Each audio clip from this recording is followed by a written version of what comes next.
Doctor ਸਾਹਿਬ ਪਹਿਲਾਂ ਤਾਂ ਵਧਾਈਆਂ ਤੁਹਾਨੂੰ ਬੀਜੇਪੀ ਨੇ ਟਿਕਟ ਦਿੱਤੀ। ਮੀਡੀਆ ਕਾਰਪਸ ਦਾ ਬਹੁਤ ਬਹੁਤ ਧੰਨਵਾਦ। ਡਾਕਟਰ ਸਾਹਿਬ ਪਾਰਟੀ ਨੇ ਤੁਹਾਡੇ 'ਤੇ ਦਾਅਵ ਖੇਲਿਆ, ਇਲੈਕਸ਼ਨ ਨੂੰ ਸਿਰਫ 20 ਦਿਨ ਰਹਿ ਗਏ, 20 ਜਾਂ 22 ਦਿਨ।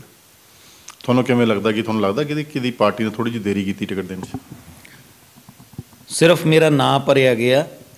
ਭਾਰਤੀ ਜਨਤਾ ਪਾਰਟੀ ਦਾ ਕੰਮ ਤਾਂ ਕਦੇ ਰੁਕਿਆ ਹੀ ਨਹੀਂ, ਚਾਹੇ ਉਹ ਕਰੋਨਾ ਕਾਲ ਸੀ, ਚਾਹੇ ਉਹ ਕਿਸਾਨ ਅੰਦੋਲਨ ਸੀ।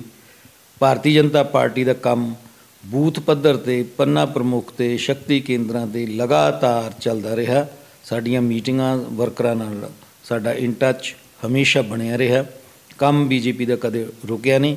ਸਿਰਫ ਇੱਕ ਉਮੀਦਵਾਰ ਦੇ ਨਾਤੇ ਕਮਲ ਦਾ ਫੁੱਲ ਮੈਨੂੰ ਦਿੱਤਾ ਗਿਆ। ਪਹਿਲਾਂ ਜਿਹੜੇ ਮੁਕਾਬਲੇ ਹੁੰਦੇ ਸੀ, ਦੋ ਧੜੇ ਮੁਕਾਬਲੇ ਹੁੰਦੇ ਸੀ। ਇਸ ਵਾਰ ਘੱਟੋ ਘੱਟ 5 ਪਾਰਟੀਆਂ ਮੈਦਾਨ 'ਚ ਹੈ। ਕਿਵੇਂ ਦੇਖਦੇ ਹੋ ਮੁਕਾਬਲਾ ਇਸ ਵਾਰ, ਕਿੰਨਾ ਟਫ ਤੇ ਕਿੰਨਾ ਆਸਾਨ? ਦੇਖੋ, ਯੁੱਧ ਨੂੰ ਕਦੇ ਵੀ ਕਮਜ਼ੋਰ ਨਹੀਂ ਸਮਝਣਾ ਚਾਹੀਦਾ, ਪਰ ਲੇਕਿਨ ਜੋ ਬੀਜੇਪੀ ਤੋਂ ਨਾਰਾਜ਼ ਲੋਕ ਜਾਂ ਬੀਜੇਪੀ ਦੇ ਖਿਲਾਫ ਲੋਕ, ਉਹ ਕਦੇ ਬੀਜੇਪੀ ਨੂੰ ਨਹੀਂ ਸੀ ਭੁਗਤਦੇ, ਉਹ ਵੰਡੇ ਜਾਣਗੇ। ਔਰ ਬੀਜੇਪੀ ਇੱਕ ਕੇਡਰ ਬੇਸਡ ਪਾਰਟੀ ਹੈ, ਔਰ ਇੱਥੋਂ ਦਾ ਵਰਕਰ ਚਾਹੇ ਜਿੰਨਾ ਮਰਜ਼ੀ ਤੰਗ ਵੀ ਹੋਵੇ, ਪਰ ਉਹ ਪਾਰਟੀ ਨੂੰ ਮਾਂ ਸਮਝਦਾ ਹੈ ਔਰ ਪਾਰਟੀ ਦੇ ਵਾਸਤੇ ਦਿਨ ਰਾਤ ਮਿਹਨਤ ਕਰਦਾ ਹੈ। ਡਾਕਟਰ ਸਾਹਿਬ, ਪਿਛਲੇ ਸਮੇਂ 'ਚ ਕਿਸਾਨੀ ਮਸਲਾ ਬਹੁਤ ਬੜਾ ਪੰਜਾਬ 'ਚ ਰਿਹਾ। ਬੀਜੇਪੀ ਨੂੰ ਕਾਫੀ ਉਤਾਰ ਚੜਾਵ ਦੇਖਣਾ ਪਿਆ। ਹੁਣ ਇਲੈਕਸ਼ਨਾਂ 'ਚ ਉਹ ਕਿਸਾਨ ਕਿਆ ਫਰਕ ਪਾਉਣ, ਕਿਉਂਕਿ ਉਹ ਵੀ ਪਾਰਟੀ ਬਣਾ ਕੇ ਮੈਦਾਨ 'ਚ ਹੈ। ਅਸੀਂ ਤਾਂ ਪਹਿਲੇ ਵੀ ਕਹਿੰਦੇ ਸੀ ਕਿ ਉਹਨਾਂ ਦਾ ਕੋਈ ਕਿਸਾਨਾਂ ਦੇ ਮਸਲੇ ਵਾਸਤੇ ਅੰਦੋਲਨ ਨਹੀਂ ਹੈ। ਉਹ ਤਾਂ ਕੇਜਰੀਵਾਲ ਜਿਸ ਤਰ੍ਹਾਂ ਅੰਨਾ ਹਜ਼ਾਰੇ ਦੇ ਅੰਦੋਲਨ 'ਚੋਂ ਨਿਕਲਿਆ, ਉਸੇ ਤਰ੍ਹਾਂ ਇਹ ਕਿਸਾਨ ਤਥਾ ਕਥਿਤ ਕਿਸਾਨ ਅੰਦੋਲਨ ਦੇ ਰੂਪ ਵਿੱਚ ਕੋਈ ਪਾਰਟੀ ਨਿਕਲ ਆਈ ਹੈ। ਇਹਦਾ ਮੈਂ ਨਹੀਂ ਸਮਝਦਾ ਕਿ ਭਾਰਤੀ ਜਨਤਾ ਪਾਰਟੀ ਨੂੰ ਕੋਈ ਨੁਕਸਾਨ ਹੋਏਗਾ। ਇਸ ਦਾ ਨੁਕਸਾਨ ਜਿਹੜੇ ਲੋਕ ਇਹਨੂੰ ਹਵਾ ਦੇ ਰਹੇ ਸੀ, ਆਮ ਆਦਮੀ ਪਾਰਟੀ ਜੋ ਹਵਾ ਦੇ ਰਹੇ ਸੀ, ਅਕਾਲੀ ਦਲ ਜੋ ਹਵਾ ਦੇ ਰਹੇ ਸੀ, ਕਮਿਊਨਿਸਟ ਜੋ ਹਵਾ ਦੇ ਰਹੇ ਸੀ, ਕਾਂਗਰਸ ਔਰ ਆਮ ਆਦਮੀ ਪਾਰਟੀ, ਉਹਨਾਂ ਨੂੰ ਨੁਕਸਾਨ ਹੋਏਗਾ। ਭਾਰਤੀ ਜਨਤਾ ਪਾਰਟੀ ਨੂੰ ਕੋਈ ਨੁਕਸਾਨ ਨਹੀਂ। ਡਾਕਟਰ ਸਾਹਿਬ, 5 ਬੰਦੇ ਨੇ ਅਪਲਾਈ ਕੀਤਾ ਸੀ ਤੁਹਾਡੀ ਪਾਰਟੀ ਟਿਕਟ ਵਾਸਤੇ। ਕਿਆ 5 ਦੇ 5 ਤੁਹਾਡੇ ਨਾਮ ਪਰ ਸਹਿਮਤ ਹੈ, ਇਕਜੁੱਟ ਹੈ ਪਾਰਟੀ ਇਸ ਵੇਲੇ? ਪਾਰਟੀ ਬੀਜੇਪੀ ਹਮੇਸ਼ਾ ਇਕਜੁੱਟ ਰਹਿੰਦੀ ਹੈ। ਕਦੇ ਵੀ ਬੀਜੇਪੀ ਕਾਂਗਰਸ ਦੀ ਤਰ੍ਹਾਂ ਨਹੀਂ ਹੈ ਕਿ ਚੰਨੀ ਕੁਛ ਬੋਲ ਰਿਹਾ, ਸਿੱਧੂ ਕੁਛ ਬੋਲ ਰਿਹਾ, ਜਾਖੜ ਕੁਛ ਬੋਲ ਰਿਹਾ ਅਤੇ ਪ੍ਰਤਾਪ ਬਾਜਵਾ ਕੁਛ ਬੋਲ ਰਿਹਾ।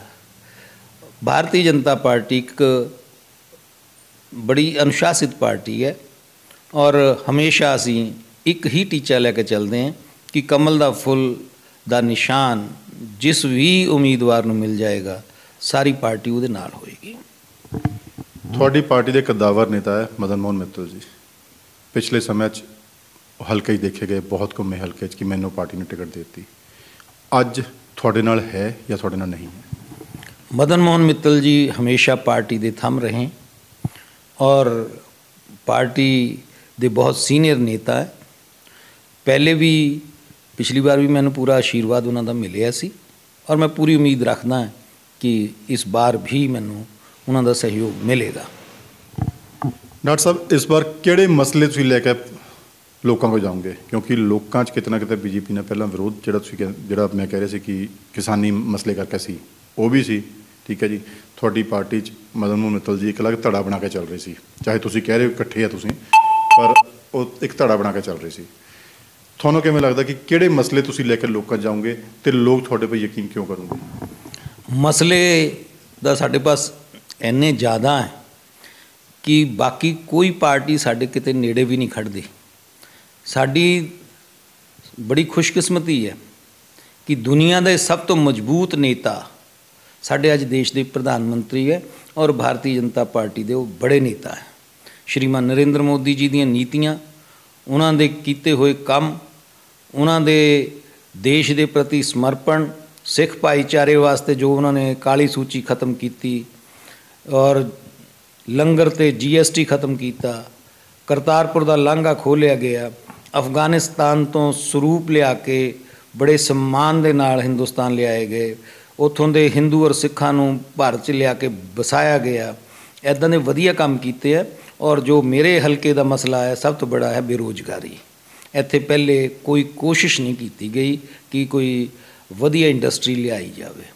ਮੈਂ ਡਬਲ ਇੰਜਨ ਦੀ ਸਰਕਾਰ ਦੇ ਵਿੱਚ ਸਭ ਤੋਂ ਪਹਿਲੇ ਇੱਥੇ ਦੇ ਜਵਾਨੀ ਨੂੰ ਸਾਂਭਿਆ ਜਾਵੇ, ਜੋ ਜਵਾਨੀ ਨਸ਼ਿਆਂ 'ਚ ਗ੍ਰਸਤ ਹੋ ਕੇ ਬਰਬਾਦ ਹੋ ਰਹੀ ਹੈ, ਜੋ ਜਵਾਨੀ ਇੱਥੇ ਦੀ ਬਾਹਰ ਜਾ ਰਹੀ ਹੈ, ਉਹਨੂੰ ਰੋਕਣ ਦੇ ਲਈ ਗੱਭਰੂ ਪੰਜਾਬ ਦੇ ਵਧੀਆ ਹੋਣ, ਉਹਨਾਂ ਨੂੰ ਰੁਜ਼ਗਾਰ ਮਿਲੇ, ਉਸ ਦਾ ਪ੍ਰਬੰਧ ਕਰੂੰਗਾ।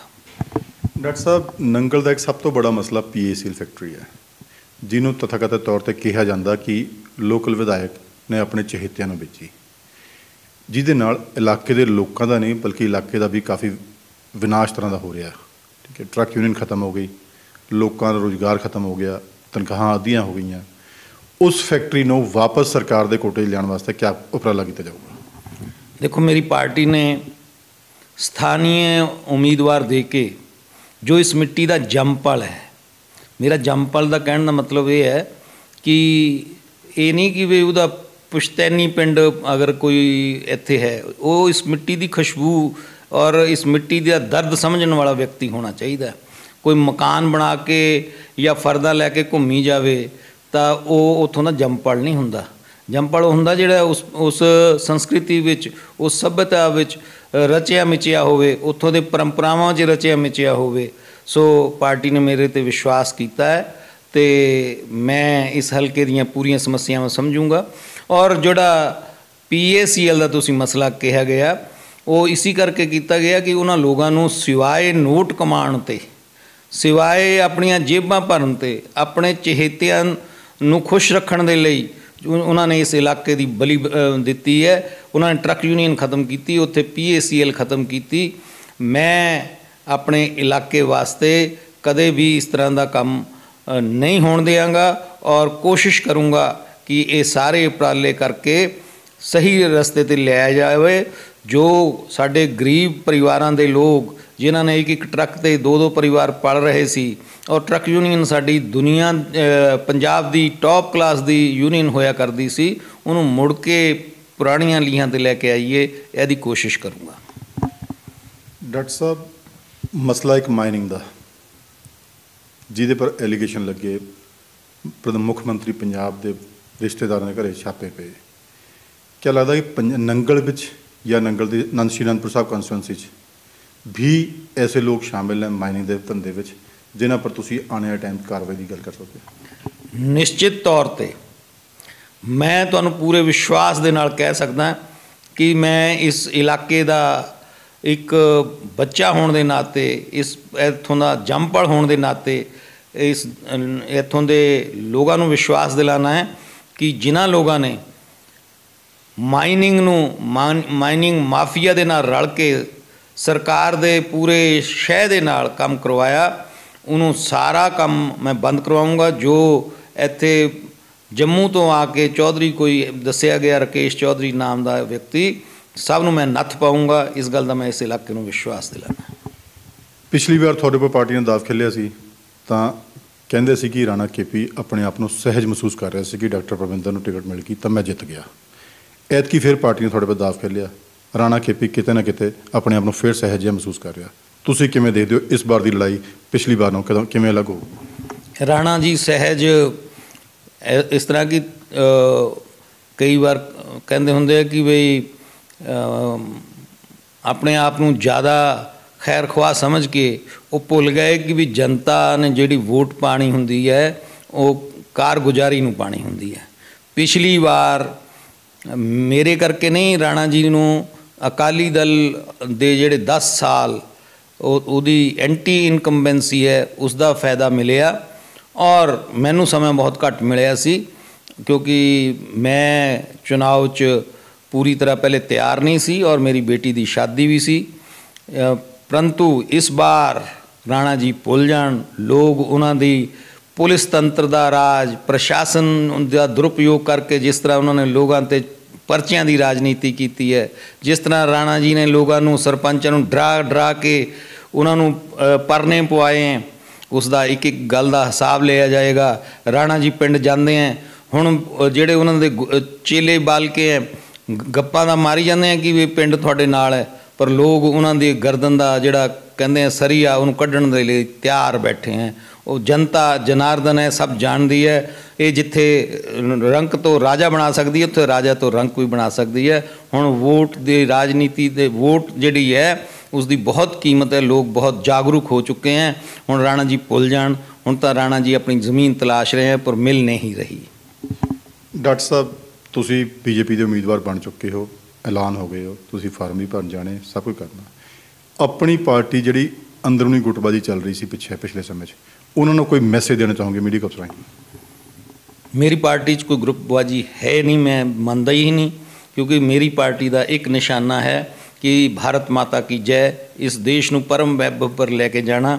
ਜੋ ਅਸੀਂ ਸੰਘ ਦੀ ਸ਼ਾਖਾ 'ਚ ਬਚਪਨ ਤੋਂ ਜਿਹੜੀ ਕੁੱਟੀ ਪੜ੍ਹੀ ਹੈ ਔਰ ਸਾਨੂੰ ਮਿਲੀ ਹੈ, ਜੋ ਸਿੱਖਿਆ ਅਸੀਂ ਗ੍ਰਹਿਣ ਕੀਤੀ ਹੈ, ਉਹ ਇਹੀ ਹੈ ਕਿ ਇਸ ਦੇਸ਼ ਨੂੰ ਪਰਮ ਵੈਭਵ ਪਰ ਲੈ ਕੇ ਜਾਣਾ, ਇਸ ਦੇਸ਼ ਨੂੰ ਦੁਨੀਆ 'ਚ ਸਭ ਤੋਂ ਸਰਵੋੱਚ ਸਥਾਨ 'ਤੇ ਲੈ ਕੇ ਜਾਣਾ ਔਰ ਅੰਤਿਮ ਛੋਰ 'ਤੇ ਬੈਠੇ ਵਿਅਕਤੀ ਨੂੰ ਵੀ ਅੰਤੋਦੈ ਦੇ ਨਾਤੇ ਅਸੀਂ ਅੱਗੇ ਲੈ ਕੇ ਆਉਣਾ, ਉਸ ਦੀ ਵੀ ਸਮੱਸਿਆ ਦਾ ਹੱਲ ਕਰਨਾ ਹੈ।